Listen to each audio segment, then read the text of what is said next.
We are live. So y'all can see probably the subject I'm probably going to talk about today. I even have everything plugged up and turned on. Oh gosh. It's been a long week, so I apologize. Hold on. Don't think I have my audio game on point like it should be. But all right. We got it. Testing. Get a couple of things out of the way. We're gonna get into it, I promise. It's like every time I take time off, when I come back, I'm always like, ugh.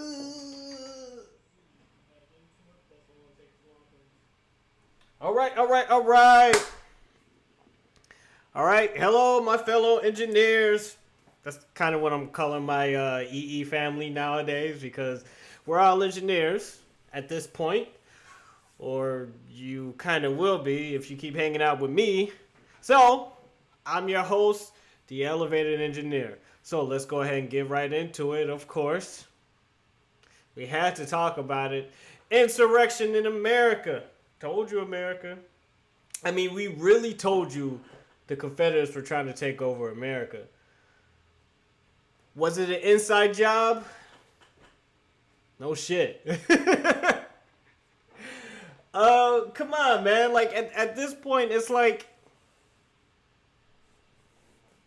what can you tell white America that they don't already know? I mean, this is their country, man. This is, you know, this is, it's kind of what they do. So you can't really tell me it wasn't an inside job, because that's just America. It's not an inside job. That's America. That's what it's funny that a lot of people don't really understand that.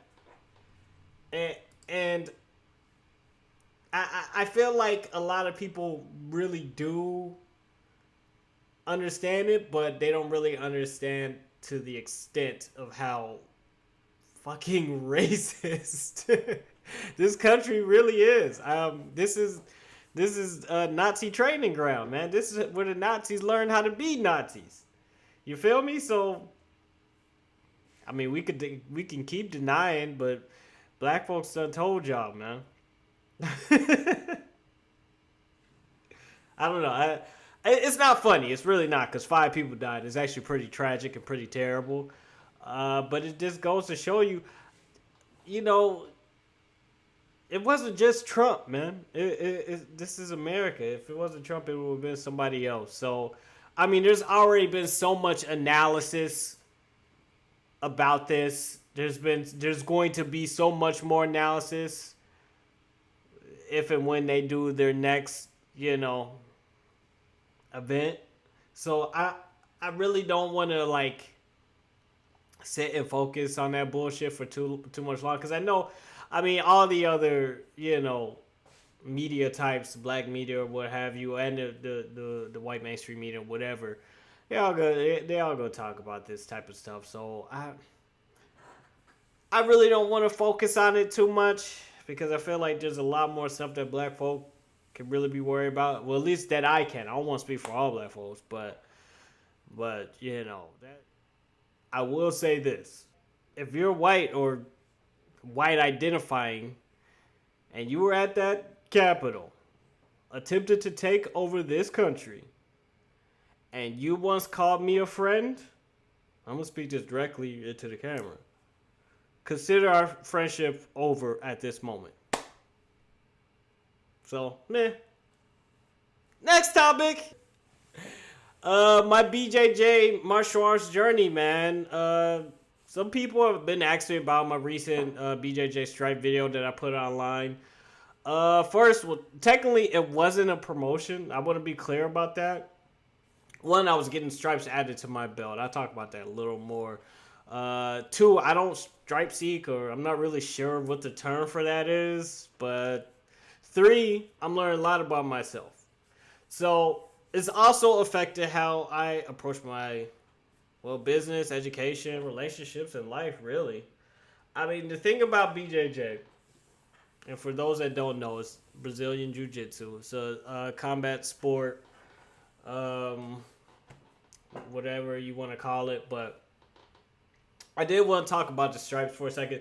Um, and I'm going to be really, like, just as honest as I possibly can about BJJ, martial arts, me.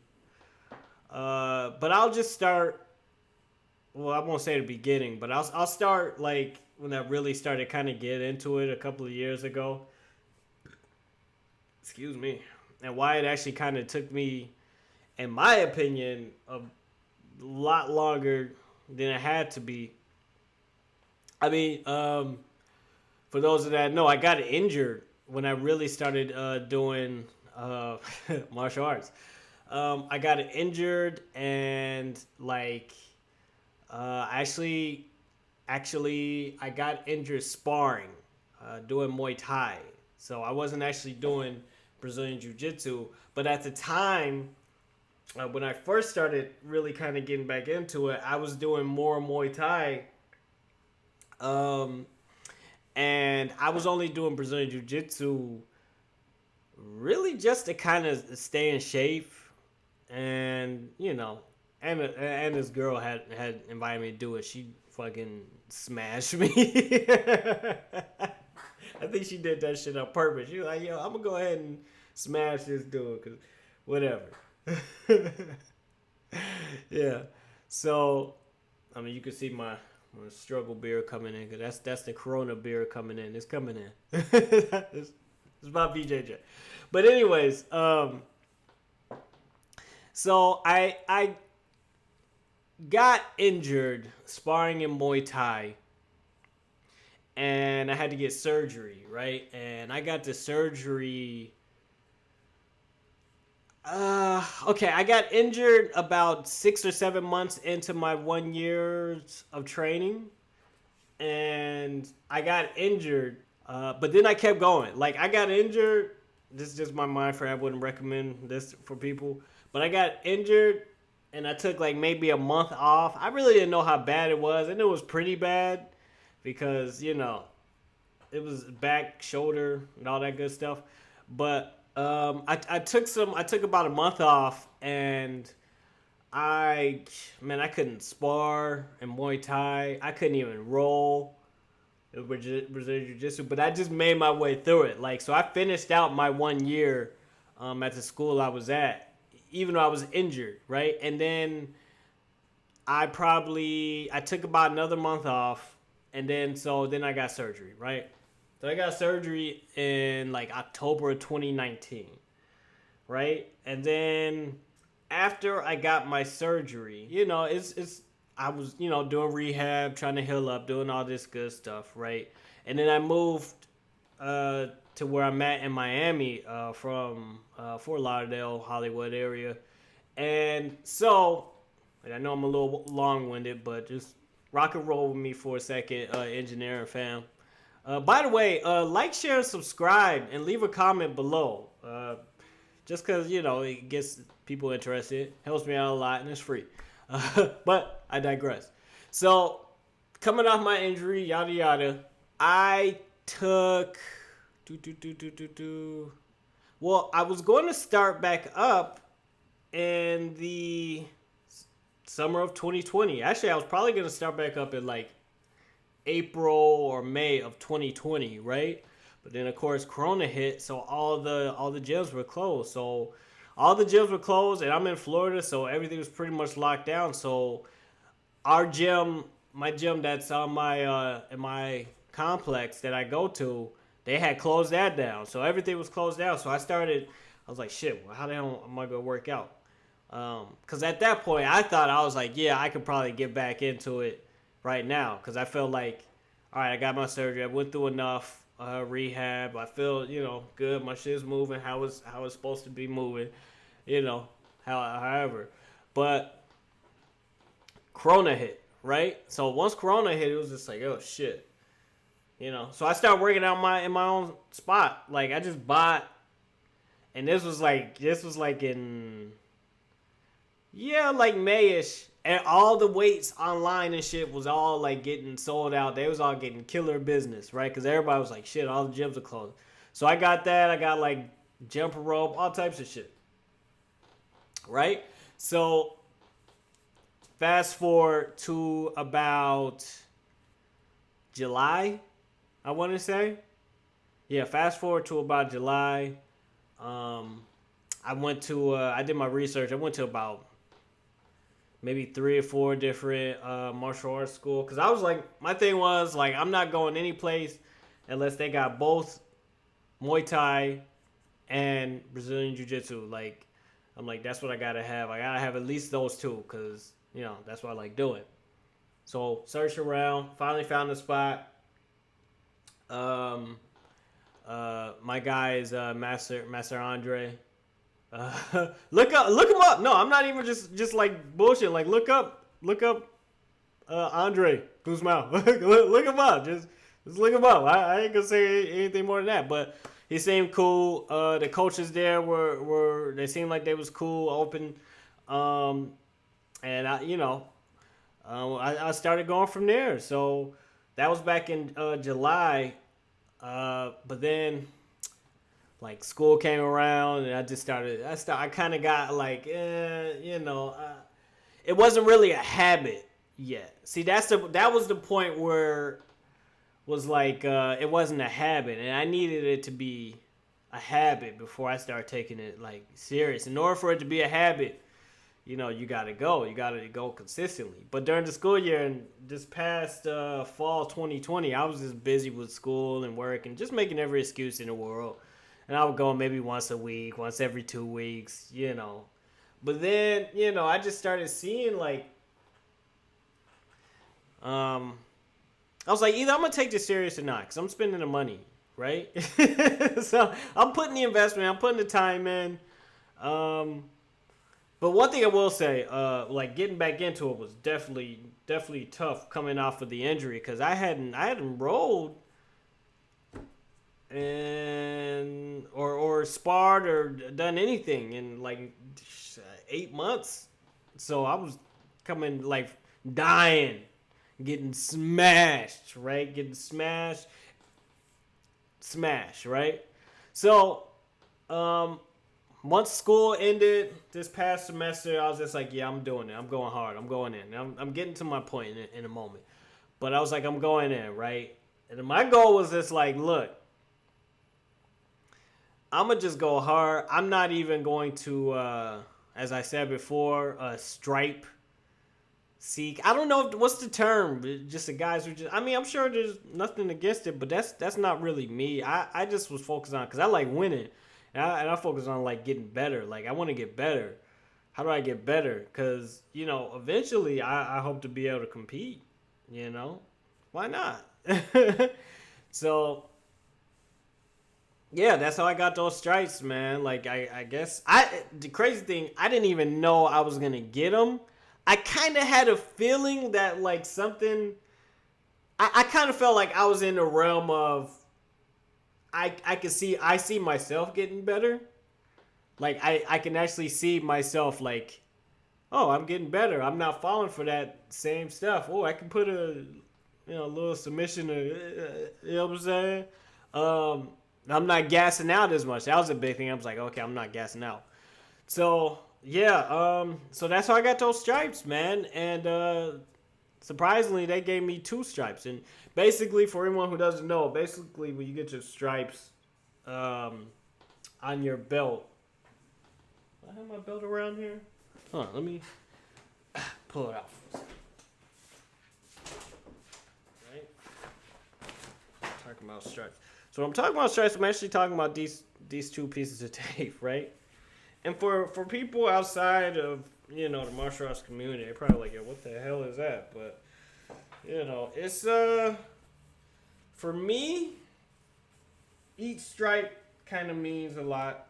I'm going to stick with martial arts probably as long as the body and mind and spirit is willing, to be honest. Like, I'll stick with it, definitely.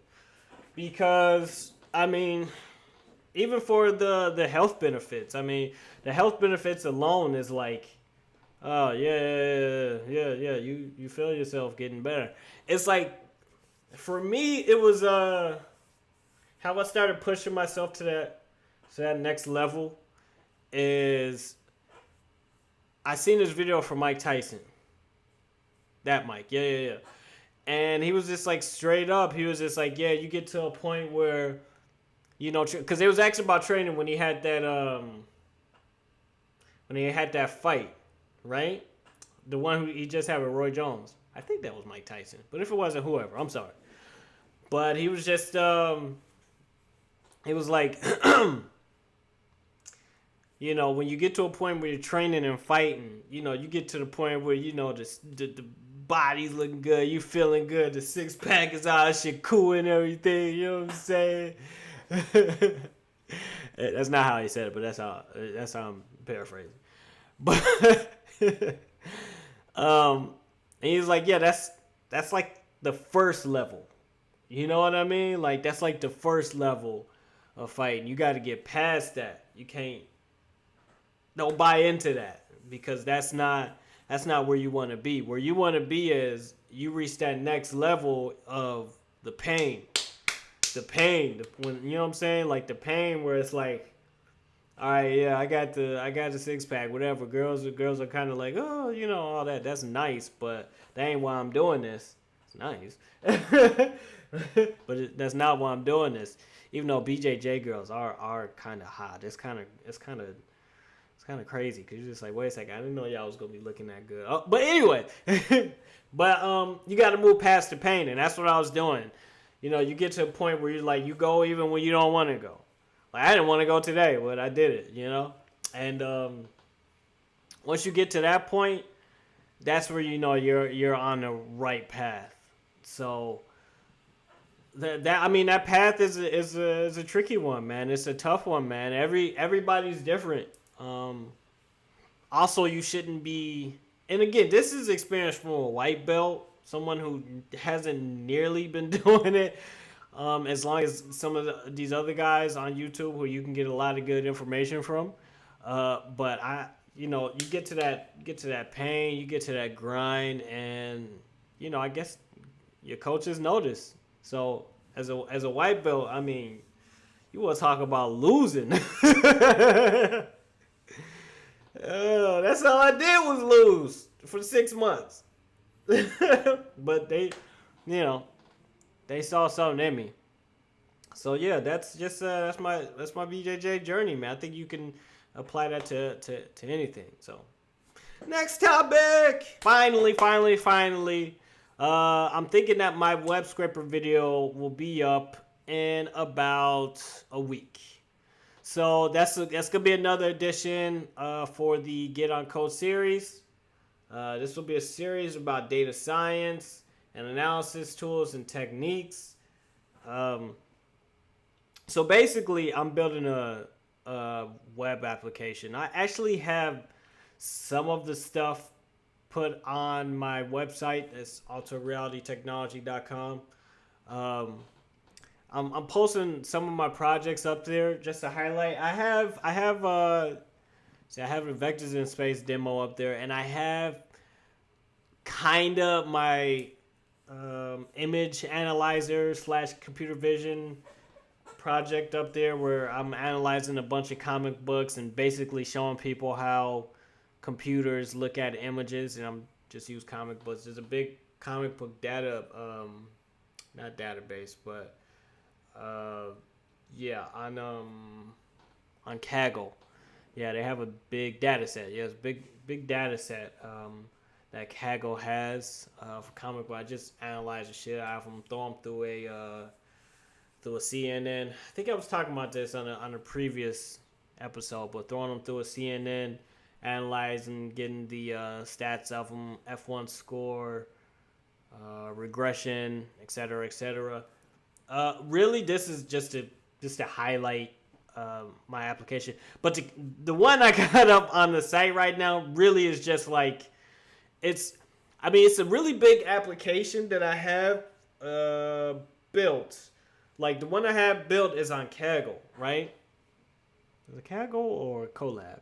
No, the web scraper is on Colab, and the computer image vision, whatever application is on Kaggle. But it looks like crap right now, basically, is what I'm saying. Like, it looks like shit. I know it does. But it's just breaking this down because it's really big. It's kind of complicated, and I need it to be so that people can understand it a little better.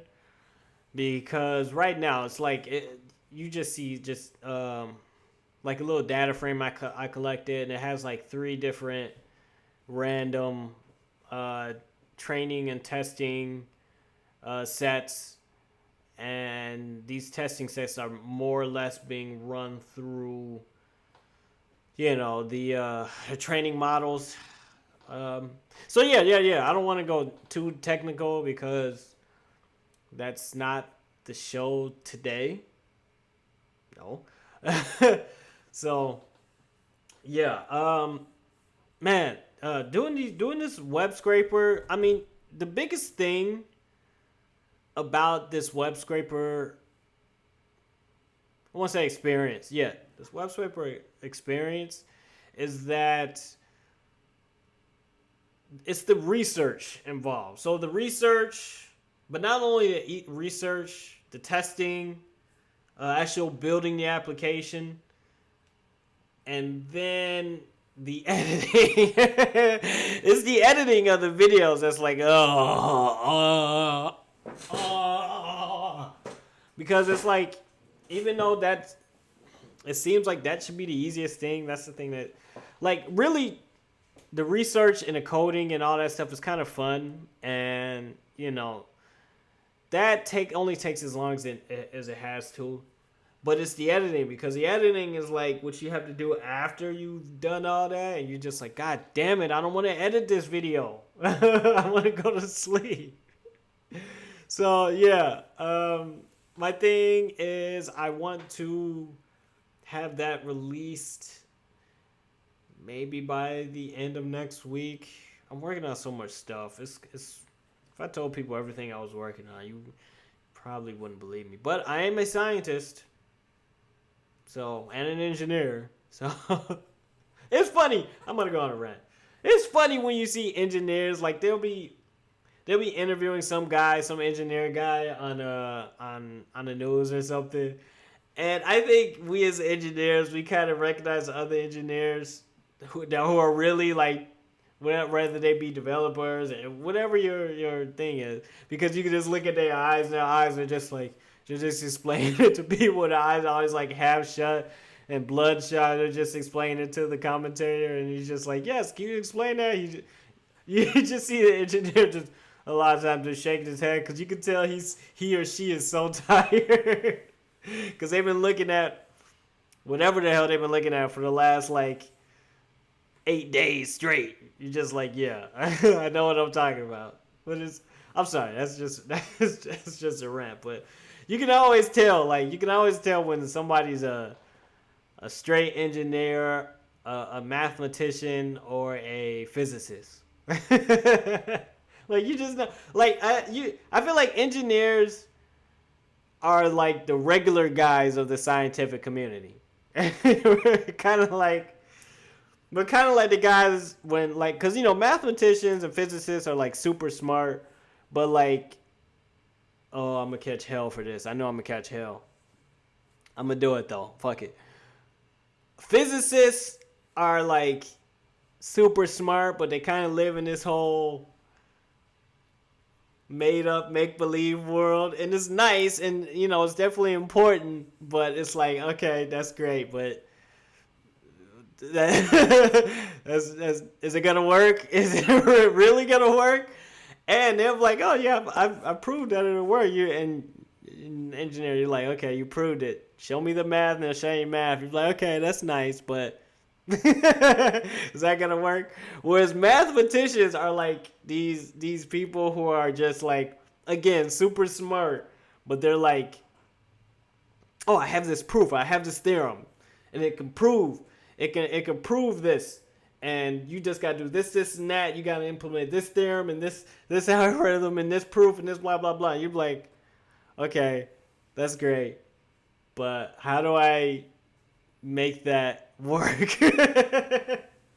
So physicists kind of live in this, because you gotta understand they live, astrophysics and quantum physics, whatever. It's such a theoretical that ideally they want it to be proven true, and mathematicians have all these ideas and they can prove it with their theorems and all this good stuff, but it's not really practical, but it is sound because it's actually legitimate. And then engineers are kind of in the middle where we're just like, okay, you all are really smart, and I have to figure out what you all are talking about, and then I have to make it work. That's the difference between an engineer.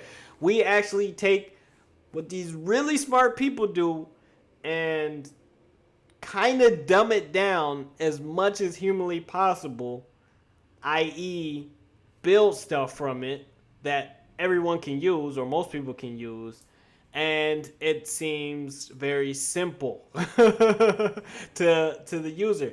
Let's take your iPhone, for example.